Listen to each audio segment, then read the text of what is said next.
Hello, రామారావేనా? నేనే మాట్లాడుతున్నాను రా. ఏం లేదు, ఈ మధ్యన షూటింగ్కి అవసరం ఉంటే గెటప్ పెంచానులే. మా పక్కింటి ఆవిడ ఉందిగా, అదేరా, నువ్వు చూసావు కదా. ఆవిడ ఏమని ఒంట్లో బాగాలేదా అని 2 సార్లు అడిగింది. నాకు భలే కోపం వచ్చింది అనుకో. ఓసారి ఇంటికి వచ్చింది, మా ఆవిడ బట్టలు ఉతుకుతున్నాను నేను. ఉతుకుతుంటే, ఏమండి ఏం చేస్తున్నారు బావగారు, ఏం చేస్తున్నారు అంది. నేనన్నాను, మా ఆవిడ బట్టలు ఉతుకుతున్నా అన్నా. నా బట్టలు కూడా ఉతకరాదు, ఊరికనే కాదు నీ డబ్బులు ఇస్తా కదా అంది. నాకు భలే కోపం వచ్చిందిరా. నాకెందుకని డబ్బులు, మా ఆవిడ ఏమిస్తుందో నాకు అది మీరు ఇచ్చేయండి చాలు అన్నా. దెబ్బకు నోరు మూసిందనుకో.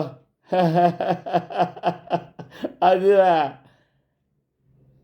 ఏంట్రా ప్రతిదానికి తిట్టడమేనా? ఇక తిట్లు ఆపరా బాబు.